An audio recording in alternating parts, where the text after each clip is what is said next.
Like I said, a very warm welcome to all the attendees who are on the session right now. I hope to make it worth your while for the time you're investing in this session. Uh, Effective decision making, and may I say the operative word here is actually effective. Uh, Decision making is something that we do all the time. Some are programmed decisions, reflexive decisions. Yes, I get up in the morning, I need to have my breakfast. I don't need to make a decision, but in the manner of speaking, it's a decision that you do make, except that it's programmed. However, what we're going to do is spend more time really looking at decision making, and more importantly, effectiveness of decision making in the corporate context, in the mainly B2B environment that I would assume most of you come from. My thought would be that I'm not going to take too much time talking, because I would rather spend time looking at your questions, your what comes to your mind when it comes to effective decision making, the challenges thereof.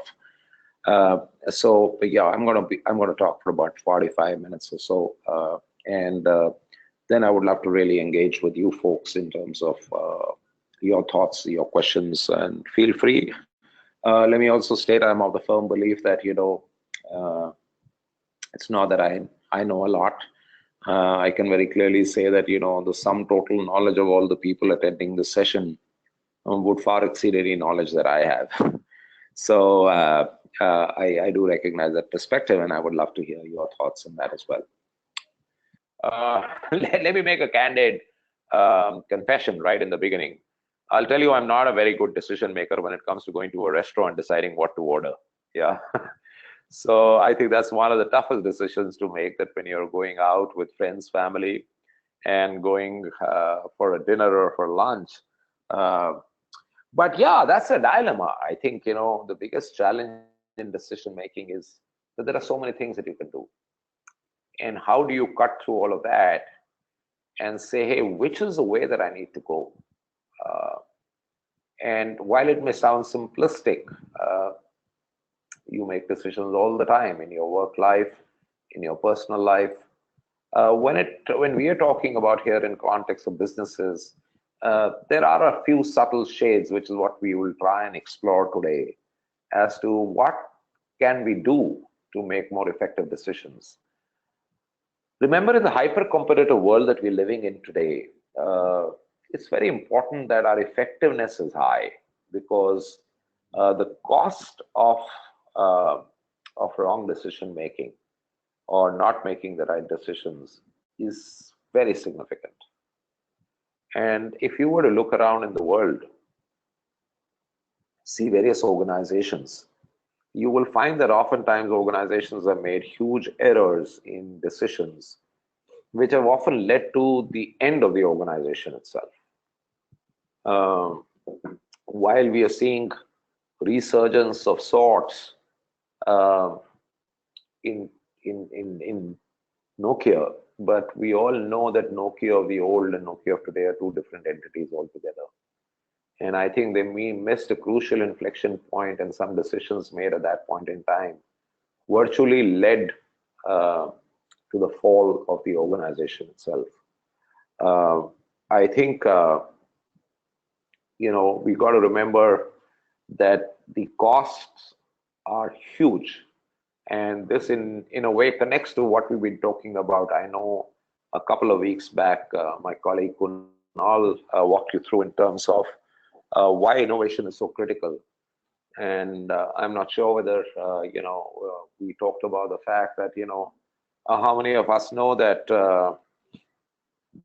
that the digital camera, the first digital camera innovation, actually came to a very famous company, which is again kind of dying now, which is Kodak. But Kodak did not recognize how the markets would shift, and they decided that they're not going to pursue that route. As a result, we know what Kodak has become today, from what a giant they were to probably not even existing today. Just as Nokia thought that why would anybody not want a keyboard. Why would anybody use any other interface to a cell phone?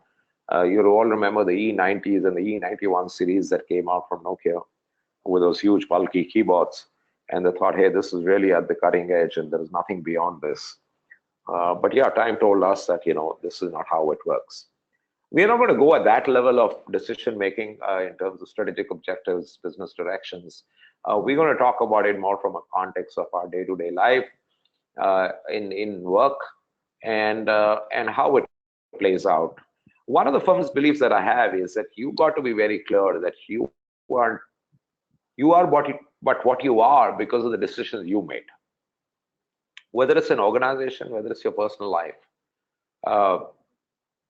Great man Stephen Covey said this, and I totally agree with it. We are a product of our decisions, not of your circumstances.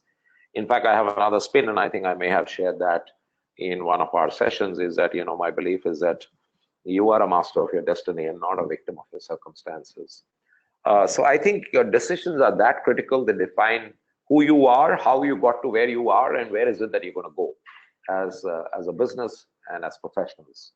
So I think we need to keep that perspective in mind. And let's look at what is decision making. It's really an issue of choosing one from the other.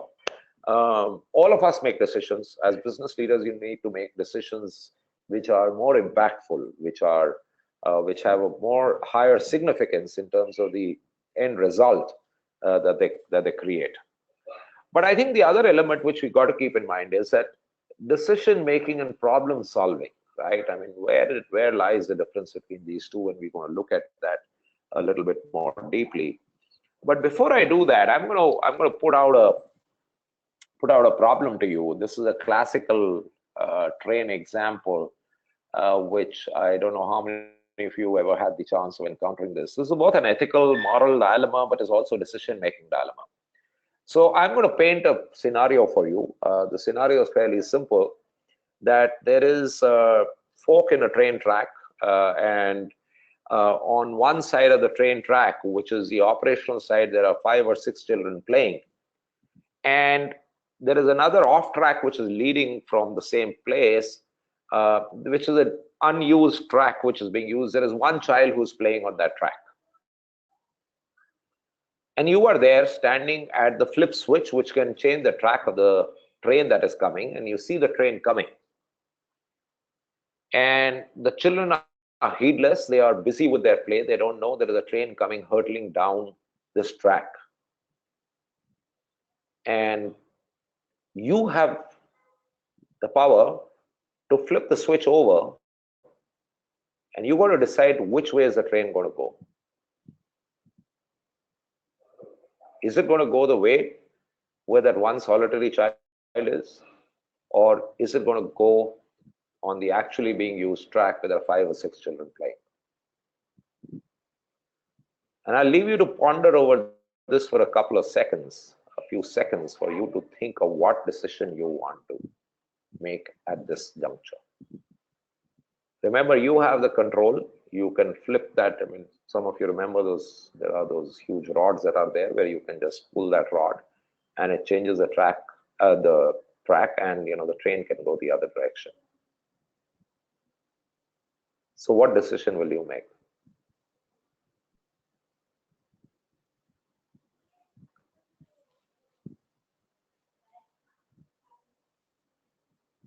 If it were a dialogue-enabled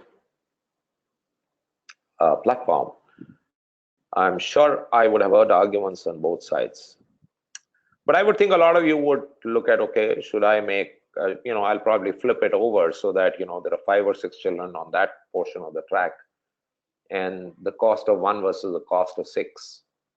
So I'll make the decision that I'll flip the train over to the other side. But just examine this a little further. I mean, the child who's playing on the unused track is actually doing the right thing because he knows no train comes this side. So he's not at fault at all. Whereas the children who are playing on the used track, the 5 or 6 children, they are on a track where they know the train operates. And so what's the right thing to do? The other element you got to keep in mind is that while you may say that, hey, listen, the cost of 5 or 6 children lives is more than the cost of one child, but don't you think there is a chance that if you were to flip the switch over, not only will it cost the life of one child, but this is an unused track. It might be damaged up ahead, and the train may hurtle down and may get derailed, may hit a roadblock, may meet with a casualty, and you'll put the life of 500-600 people at risk. Start changing our thought. Yeah.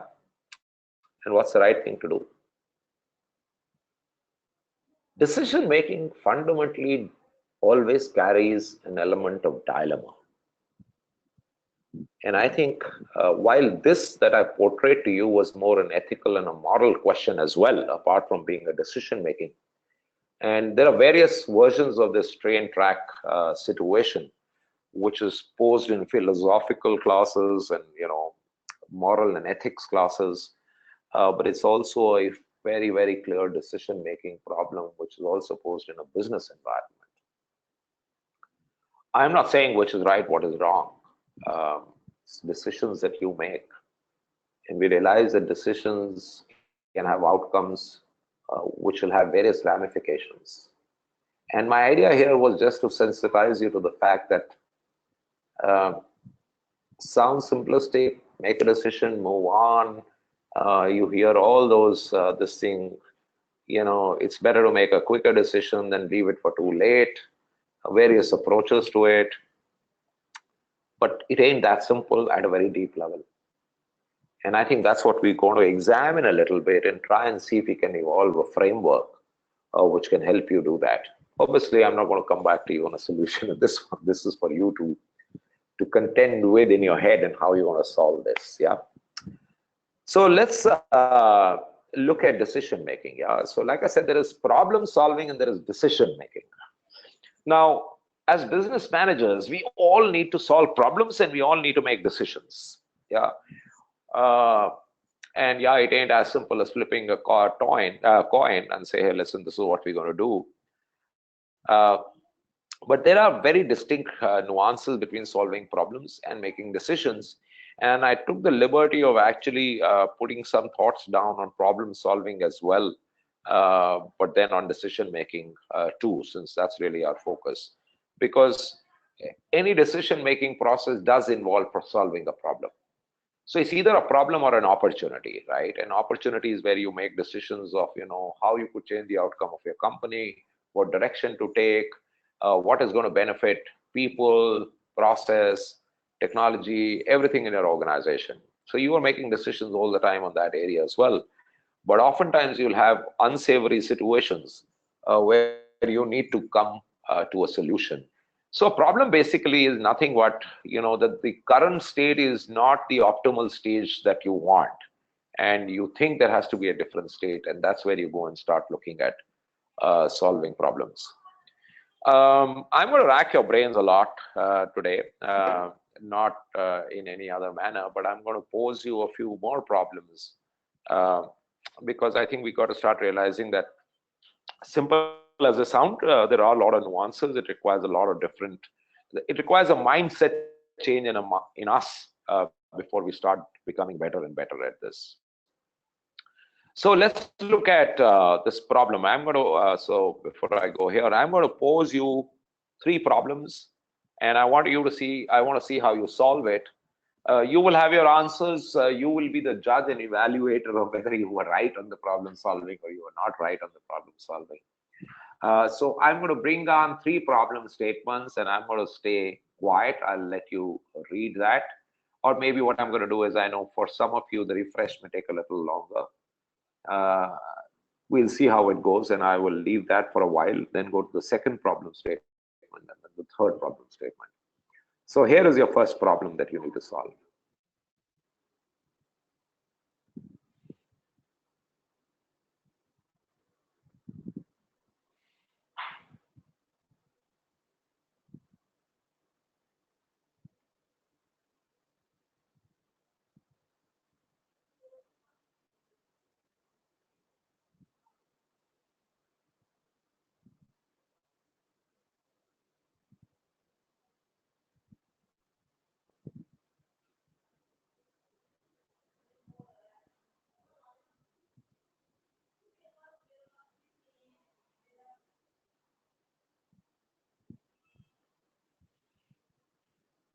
Okay, with that, I think I'm going to move to the next problem.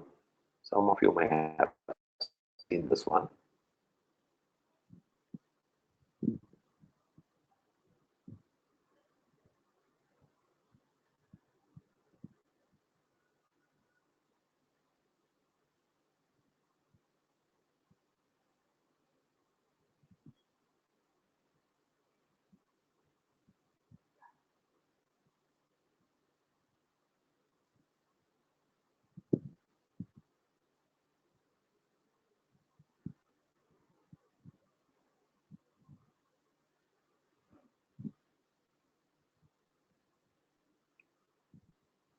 I think that should be enough for you to have your answers.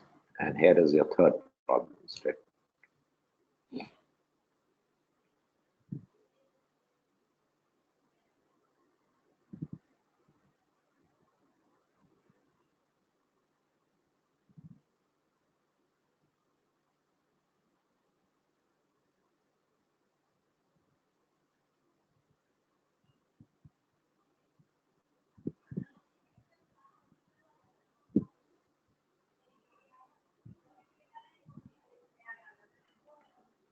Okay, so I hope you have the answers to these questions, and let's go back and start looking at each of these problems. So let's take this first one. I don't know how many of you started doing the computation 24 into 12 or whatever XYZ and came up with a number. But the answer to this problem is very simple. He'll be able to say 0. And the reason for that is very simple, that he has a beautiful pear tree. So how can he sell plums from a pear tree? And I think, I'm sure some of you are smiling, and some of you wondering why I did not see that. This one is fairly simple. I think the director's response is very simple. Come, we are admitting you. Because the answer to this is very simple. You will pull the plug at the bottom of the bathtub to empty the bathtub.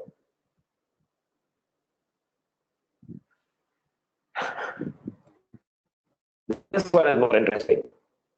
I don't know how many of you guys have been able to guess the song that the butler sang. But the song was very simply the happy birthday song. Yeah. So happy birthday, Felicity Jane Ashley. Happy birthday to you. So I think you start realizing that problem solving in itself requires a slightly different mindset. We are all clouded by our own perceptions, our own view of things, of reality, that we often miss getting into the details of what it is all about. And I'm going to share with you 2 or 3. I'm not going to get into very deep this thing. Whenever you have a problem, there are 2 or 3 templates that you could use. And I'm just going to share this with you. Some of you may have used it. There are various methods to this. There is the 6M method, and there is the 4 Ps method, and all of that. But without getting into the academic constructs behind it, it's really start looking at the problem statement and saying, what are the issues? So let's say that I get late to work every day. I've got to start looking at what are the causative factors to it. So and you break those causative factors into various different elements. Is it people related? Is it children? Is it that I'm demotivated? Is it that I'm tired? I'm lazy? Is it the issue as to how I'm trying to wake up? Am I using an alarm clock? Have I been unrealistic in my expectation of what time I should get up? Or do I not really anticipate well the route that I need to take and the traffic that will be there and all of those kind of things? The other is that, how am I measuring myself, or how is the organization measuring itself? Is there an incentive to actually be on time? Is there a penalty for not being on time? And I think that's the kind of things that you start looking at. Start creating a very simple fishbone analysis, a structure where you start looking at the causative factors. And remember, causative factors, as I said, is often in our perceptions as well. So I think that's really one very simple framework that you should use for problem solving. There is another very interesting framework which is quite commonly used in a lot of organizations, which is a simple decision tree. Now, let's say you and your business are faced with a situation that your choice is either you develop a new product or consolidate some of your product offerings. as a way to grow the business. Now, how do you make this decision? You very simply go ahead and create decision trees. And I have a very simplistic decision tree here, where you start saying, hey, listen, what is the cost for consolidating from my current product line? And I say, hey, this is the value to, this is the amount it's going to cost me. The other element is, okay, the new product, how much is it going to cost me to develop a new product? So I take those as the first two trees that I will build on. Now, if I have to do a new product, do I do a rapid development? Do I do a thorough development? In terms of the product, and it will cost you differently. And likewise, if I were to look at consolidate, it'll throw a couple of different options. And then you start loading it for the risk factor that each of these routes have. So what is the chances of success on the product development through a rapid development process? And you start saying, what is the possibility of this outcome? And then you put a quantifiable number saying, this is really what I need to do. So, very clearly, if you were to look at it, if I think, this is the chance of revenue sourcing that I will get, I start saying, okay, this is the kind of decision I want to make. Another very strong tool and platform that is used for decision making oftentimes is something which is called mind mapping. Nowadays, I find it very interesting that, students are being taught mind mapping in school as well. Okay. And this starts looking at various branch structures of what are the different options that we have. Very, very good brainstorming tool. Starts looking at causative factors, influencing factors, and all of those kind of elements in terms of, what do I want to do? Do I want to be in the software industry? Do I want to be an author? Do I want to be an educator? Do I want to be a sportsman? And you start creating branch structures saying, hey, what could I do in these situations? So I'm giving you very simplistic examples, and I hope you're able to relate it to your business aspects as well. But problem solving requires you to have a structured approach. You cannot have a non-structured approach to problem solving. And I think a lot of challenge that I see is the fact that we don't dive deep into it. So let me recount to you a real world situation that actually I was part of just yesterday, actually. And as part of our consulting business, I was actually with a client, and we were going through a business review process. And one of the challenges that came up was that for a particular line of business or a particular solution domain, I'm not going to get into the specificities of it, but I'm going to give you an idea of how we went about looking at it, is that, they said, hey, listen, this line of business is not finding the resonance that we want to do in the market. I think the opportunity is larger, but we are not able to. Now, simply put, oftentimes you say, hey, listen, tell the sales guys they're not doing their job. They need to go and articulate this, and why are they not doing it? Let's put an incentive structure to that. But I think what we instead did was that we said, what is the reason really? I mean, let's start examining what are the causative factors. And interestingly, as we started diving into it, we realized there were not one or two, but 5 or 6 different causative factors as to why we were not able to progress in that LOB or that solution domain. And interestingly, they had various ramifications. So one very clearly was that, how they were going and positioning it in the market was in a very undifferentiated manner. When I say undifferentiated manner, in the sense that, there is competition. Yeah, we can do that as well. We'll be able to give you that solution too. We'll be able to take care of all those issues. Now, if you will be able to take care of all these issues, why do I need to talk to versus talking to whoever I am already? So you're not creating any kind of compelling reason why I should be talking to you. The other element that we came up was that the technical sales organization was not as confident when they were going to the customer and presenting the solution. It was their personal lack of conviction which went across to the customer in terms of saying, hey, is it really the solution that I want to be talking about? We also realized that another causative factor was, so in this situation, it was the sales guy would go and do the door opening and do the high level pitch as to what we do, it would, how they would solve the problem. But when the technical folks got engaged, they were not able to carry the same conviction. The third element we realized was that we've done a lot of market awareness, by the way. Over the last year, 18 months, a lot of market awareness, outreach programs, all of that done. But still there was not much progress in terms of the revenue streams that we were able to generate out of it. So the third problem, interestingly, came out from the fact that, the sales folks themselves at times were not very comfortable positioning. So it was not just the technical organization which is not able to position the product. Even some of the sales organization did not have the conviction that, yes, this is a winning proposition for me. And I think customers and all of us sense when you yourself are not convinced, it gets across to you at a subliminal level. A lot of things happen at that level where your confidence, your body language, the tone in which you talk, the eye contact you make, gives the customer an unsaid communication which says, hey, listen, I'm not very comfortable.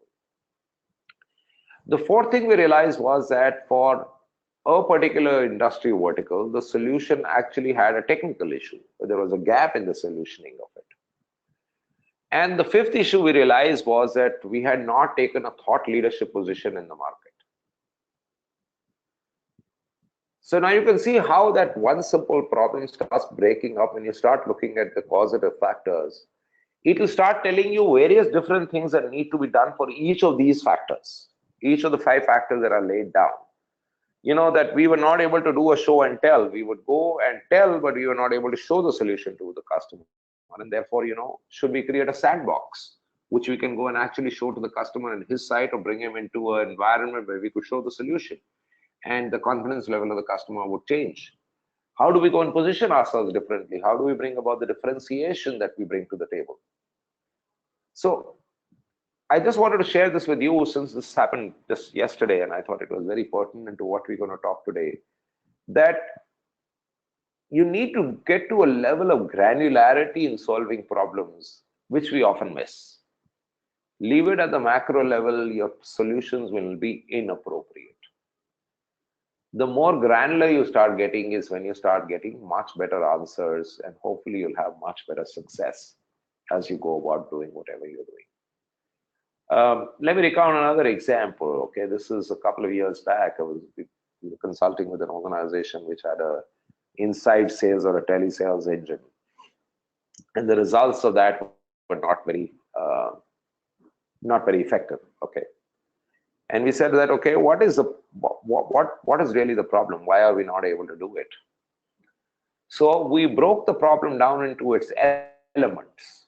So the first element was obviously the technology solution that this company was taking into the market was a good solution. So there was really, and not that I could do much about influencing the product solution any which ways, because this is again a global company. Product was coming in from overseas.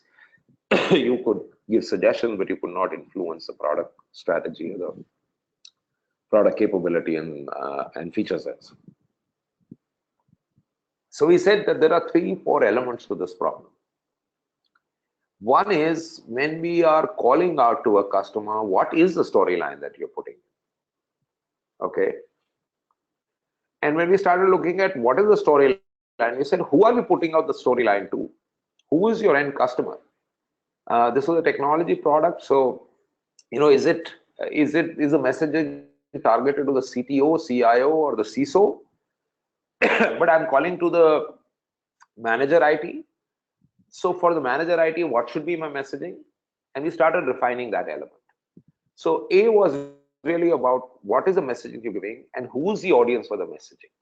And you got to be very sharp on this, because for the CIO's perspective is going to be very different from a manager IT or a VP IT or a GM IT. And the third element we realize is, are we calling out to the right customer base in itself? Is our database correct? Is it from an industry where we think the solution has more relevance, or is it not? Interestingly, we worked in all these 3 elements. And from an abysmal conversion, we actually had about a 30x increase in the conversion that we were able to get. So I think that's really the kind of approach you need to build, whether it is through the fishbone structure, whether it's through the decision trees, or whether it's through mind mapping of how you're going to solve some of these problems. But let's move on from problem solving and let's look at the other element. you got to realize that decision making is a level higher than a problem solving approach, right? You got to look at a few ingredients that need to go in. This is part of your cookbook.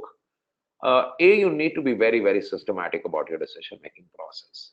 Like I said right at the beginning of our discussion, the risks, the impact, the outcomes have a huge bearing at times of some of our decisions. So it's very, very important that we have a very thorough process of decision making. There is a very interesting book called Blink. I don't know how many of you have read that. It's a book by Malcolm Gladwell. And Blink talks about how intuition and what are the reasons, how your gut feel oftentimes is correct. But then he goes on in that book to explore that it's really about practice. It's really about being thorough. It's really about being very meticulous in what we're doing. And I think very interesting examples that Blink talks about. One which comes to a couple of them which come to my mind is really from was really the Beatles. And I think the reason why the Beatles were so successful, he traced it down to the evolution of the Beatles. And the fact of the matter is that the Beatles used to play for a few years every weekend at some gig or the other at some small bar in Ireland every single weekend. And he came up with the 10,000 times practice that makes you successful. And he goes on and implies the same formula in terms of why some of our folks like Steve Jobs and the likes of those were very successful, because they just kept on doing it and they became very thorough and very meticulous. But there has to be a process behind it. In our business context, like I said right in the beginning, I am not the source of all knowledge, inspiration, and gyan. People on the call put together will have a few times over what all knowledge I have. And I think it's very important that we involve people in a decision-making process, because the ramifications are also on people. And the second thing is that there are some great ideas sitting in your organization. And this goes somewhere to the culture of an organization as to how well you're able to harness this. I've often told a lot of business leaders that I work with that please remember that the next big idea for transformation for your company, for your business, for your business unit is not going to come from the people who spend 15, 20, 25 years. It's going to come from the Gen Y, which is entering the workplace today. And I think very important for you to harness that power. So I think team involvement is very, very critical. Yeah. The other element of delegate, I think I'm going to come to it towards the end, because oftentimes we load ourselves with doing too much where we don't need to be doing too much. There are things that you don't need to be spending time on decision making. And I think delegation is a great this thing. Now, the issue is when you delegate, you've got to be a little careful, because responsibility still remains yours. And what are the elements of the business you're inspecting to make sure that you still have a feel of what is happening. You got to brainstorm, which again, if you involve the team, you got to cull in their ideas, various different frameworks. I told you some of the problem solving tools can be used for decision making as well. Sit down with your team and start creating the decision trees, or start creating a mind map. What are the options that we have? What are the alternatives that we have? How can we go about, what are the risks associated with each of the elements? And you got to be creative. You saw the problem solving questions that I shared with you. It required a slightly different approach, where I again go back and say, I think the next generation of change and the next generation of performance and business results in every organization is going to come from the new gen, because inherently they are programmed to think differently from what more experienced professionals in the company are. They have a different worldview, they have a different understanding, and they're somewhere not blinkered, or they do not carry the baggage of the past. So I think that's really very important to keep in mind. And I think this is the last one, is really one that I feel is often a problem, is that we get emotionally invested into the decisions that we do. And at times you got to make a decision to change from that, and we don't change and we let status quo go. Please also remember that, one key element for good decision making is that you got to challenge the status quo. If you're not doing that, then everything is fine. Then why do you even need to change anything or make any decisions? But let's go a little further and look at a very simple approach, a very simple framework that I'm going to share with you. And this is what I would suggest that you could use in your businesses. First is really clarifying the objective. What is it that you are looking at doing?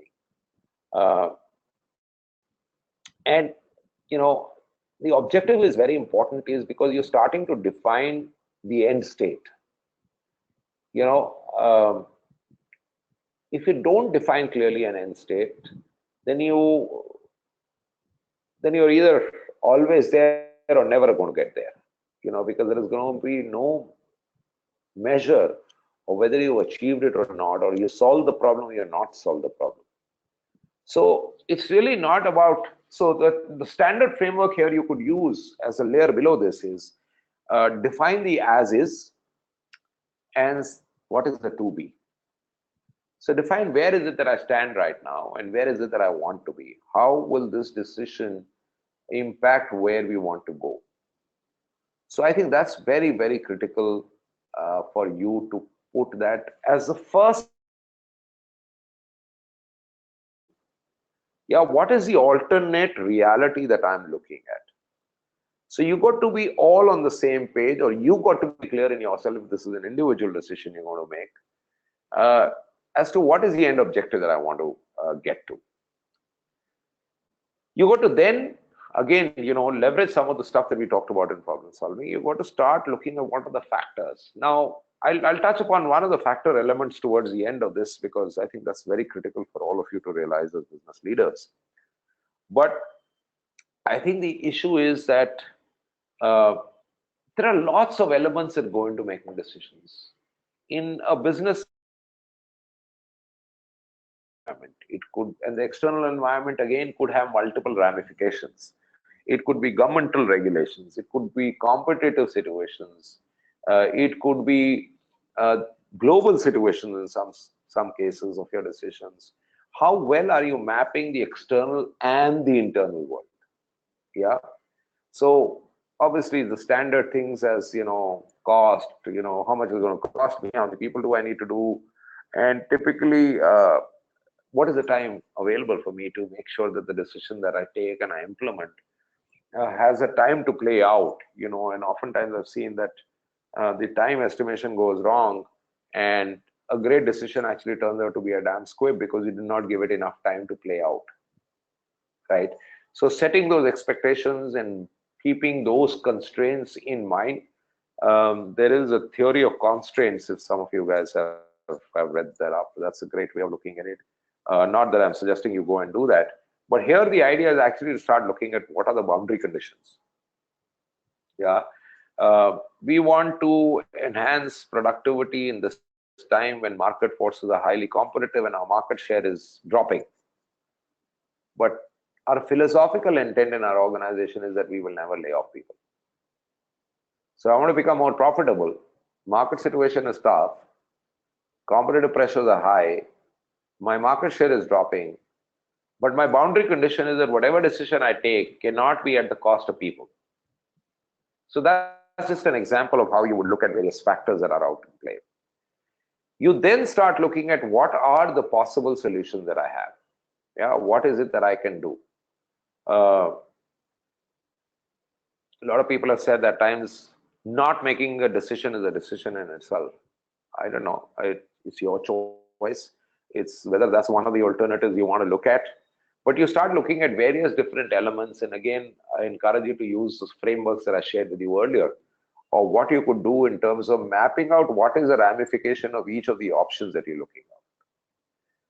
You then make decisions in terms of, or make a choice, and this is all about risk management or opportunity maximization. To me, there are only two of those situations that are usually at play. How do I minimize my risk? How do I increase my opportunity? Yeah. So I think that's really what it is. In some situations, you may not be the ultimate decision maker. You are part of a decision-making process. And I think this is, again, an area where often I find that when, you know, I'm sure a lot of us on this conference, on this webinar, would have that experience that we go to a boss with saying, hey, listen, this is the situation, this is what I'm about to do. And he'll ask you, did you consider this option? and you come back, oh yeah, maybe I could have thought of that. The reason is because we haven't gone through a very structured approach of looking at what are my different options.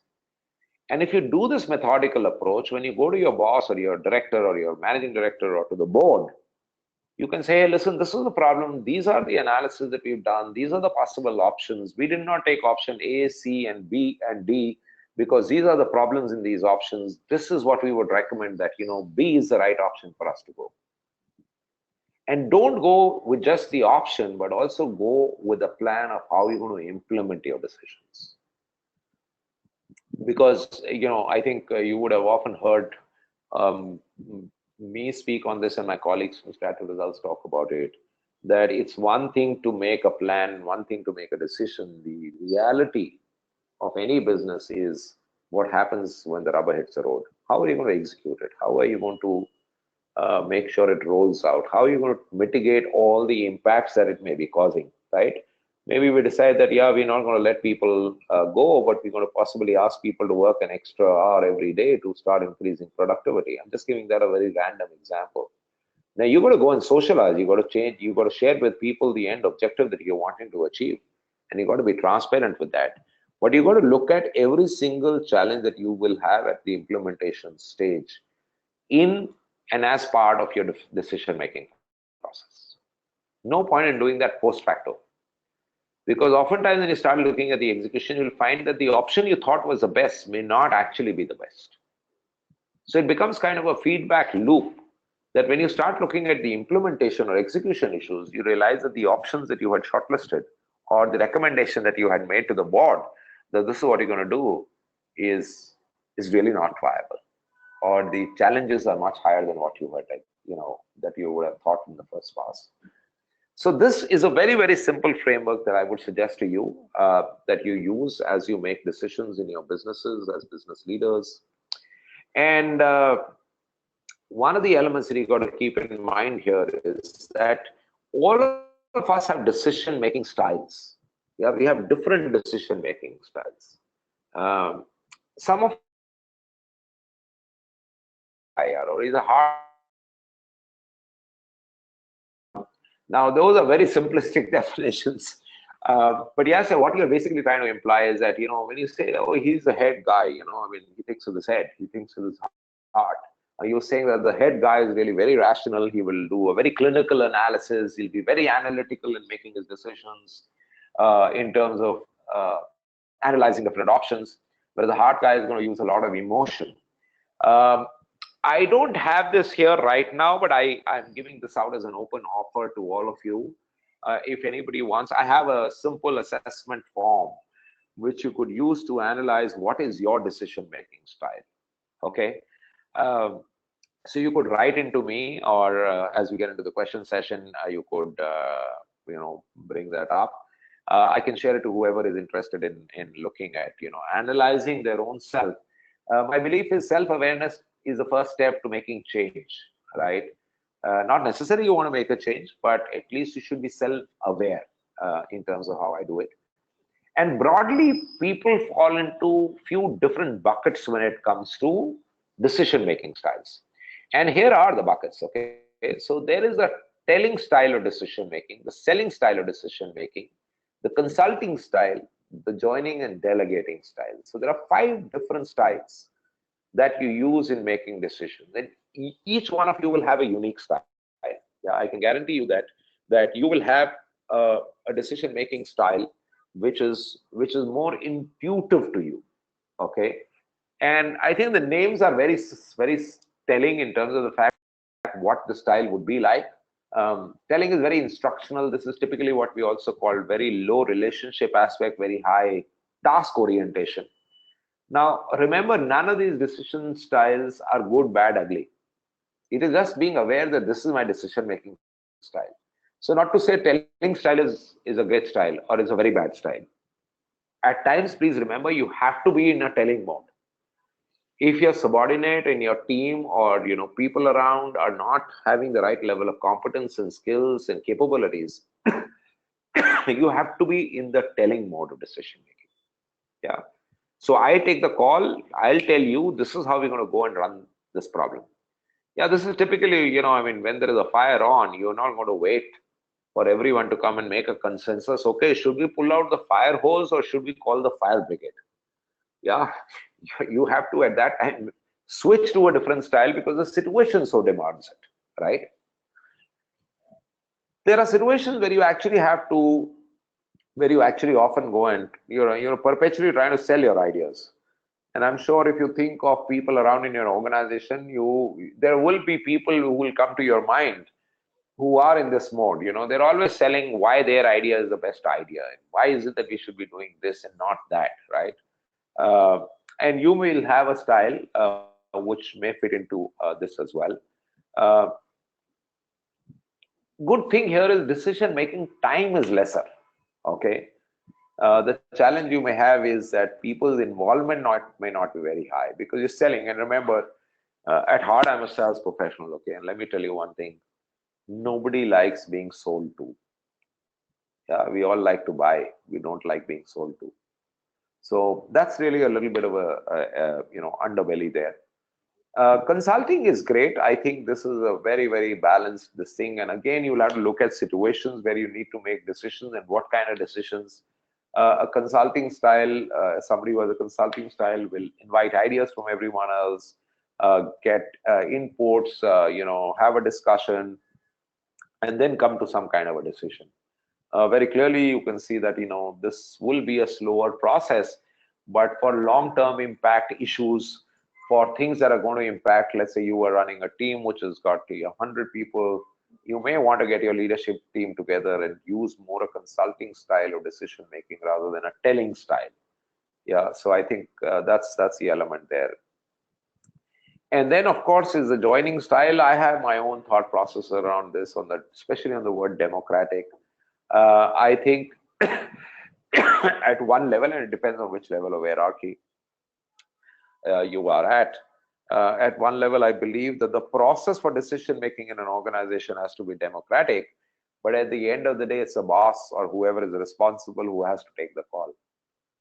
Yeah, so somewhere I'm fond of saying that the process is democratic, the decision making is authoritarian. Yeah, so I leave it to you to interpret it how you want to in your own context. And then, of course, there is a delegating style. This is a very great style, especially as you move up hierarchies and you start building capability, competence in your next level. So if my next level is very, very competent, very capable, then honestly, at times you don't need to take those decisions. Let people take those decisions. Yeah, and when people take decisions, they'll own up to it totally. They'll be totally committed to it. There'll be complete ownership, complete accountability. And I think you have to be astute and you've got to develop your skills and your competencies that you use an appropriate style depending on the situation you are in. Now, you would have realized as I was speaking all of this, it depends on the situation. It also depends on the people around you, the competence, skill, capabilities of these people. So you got to keep that in context while making decisions. And like I said, my open offer to anyone who wants to do a self-assessment, just write into me and I will share with you what I was talking about here is how do you evaluate your own preferred decision-making style, okay? So that's what it is. And I think I've done a lot of talking, but before I close, I want to share with you that you will be making decisions in a very, very complex environment. You would have heard me say this earlier in some of the earlier sessions that I had, a few of them I had taken, is that today you got to realize that you're living in a VUCA world. And a VUCA world simply is volatile, complex, uncertain, and ambiguous. This is your reality. Yeah. And you can't run away from it. And I think I did cite the example of how VUCA comes actually from the post-Cold War, or during the Cold War. This is the doctrine that the US military used, that you don't know the situations, they're volatile, they're uncertain, they're complex, and they're ambiguous. And now a simple example for you would be to think of what happened when the soldiers who went and did the surgical strike, which happened a few months back in our country, they exactly faced a VUCA world. But the fact of the matter is today we realize that the business world that we live in is actually a VUCA world as well. And I think you got to take different approaches uh, to look at how do you take decisions smartly in VUCA worlds. Yeah, so for example, if it is complex, then the way to work through the complexity is to get specialists. Yeah, make sure you have enough depth, because that complexity is not going to disappear. Yeah, I mean, I'll give you a simple example which all of you will relate. I'm sure today you have people in your organization in the commercial part. Okay, commercial, when I say, it's really the taxation and some of those elements. You have a pan-India operation. You'll have a guy who knows what is Karnataka sales tax rule and Tamil Nadu and Assam and Mizoram and Gujarat and Punjab. And if you can't manage that, then you have that's a reality. The lay of the land is like that. Hopefully, with GST coming in, it'll make your life a little simpler. But hey, I'm not pitching here for GST. Good news is the bills got passed yesterday. So, your approach and how you're going to handle decisions has to be keeping in mind that you're operating in a VUCA world. And you cannot take one single approach to decision making, because each of these situations require a different vector to be explored. So if it is ambiguous, I will say, okay, let's put in a test team for 2 or 3 different ideas and see what is it that's going to resonate out. Yeah, before we go and do big dollar investment, big rupee investment in terms of the next R&D project, we will go and do this validation, because customer behavior is changing so rapidly today. I think this idea is great, but I don't know whether the customers are going to relate to it the way I relate to it. So, that's how you take care of ambiguity. So, I think some very simple things in terms of how you manage in these environments in a VUCA world is, this is a very interesting, XY axis that I want you to keep in mind in your decision making process, is really how much of the speaking, listening do you do, and how much do others do, versus what are the values that you're going to bring to the table. I think you need to bring in these 4 different elements into your decision making style. You have to be able to cut through, define problems sharply, more accurately. Otherwise, the complexity will kill you. You got to have a sense of direction, alignment to a higher objective than the simple task orientation that you have with people. And that's how you take care of some of the other elements. And I think consistency in how you take decisions is a very, very big thing, not just for the effectiveness of the decisions, but please also remember, consistency has a great impact on how people view you, your organization, and the way the organization operates. It virtually goes to define the culture of the organization. And to me, I will never tire of repeating the fact that Mr. Peter Drucker has famously said, culture will eat strategy for breakfast. Yeah. So I think these pillars will hopefully give you the anchors, along with some of the frameworks that we talked about today, which will help you in your decision-making processes. So yeah, I'm sorry, I'm a little over time. Yeah, okay. So one last thing before we go there, like I was saying, on the delegate part, don't, oftentimes they say, oh, hey, I'm so inundated with decisions. So many things I have to take a call on. But honestly, oftentimes we are fooling ourselves. Just use this very simple. This is also called the Eisenhower matrix. Very simple. Put all the areas that you need to make decisions into these 4 buckets, into the urgent, important buckets, and you can clearly start prioritizing what you want to do. Where is it that you should spend time making decisions, and where is it that you should not spend time making decisions? Somewhere you decide to delegate. Some things don't require a decision. Get off them. I think at times we get into too many things which actually do not require our attention. So I think a very simple framework of how do you solve the conundrum that there are so many things you've got to decide on. So that's really what I wanted to share with you, and I would be more than happy to take your questions now. My apologies, I thought I would take about 45 minutes, but I think I'm about 10 minutes over that. So open to questions. Look forward to an engaging Q&A session with all of you.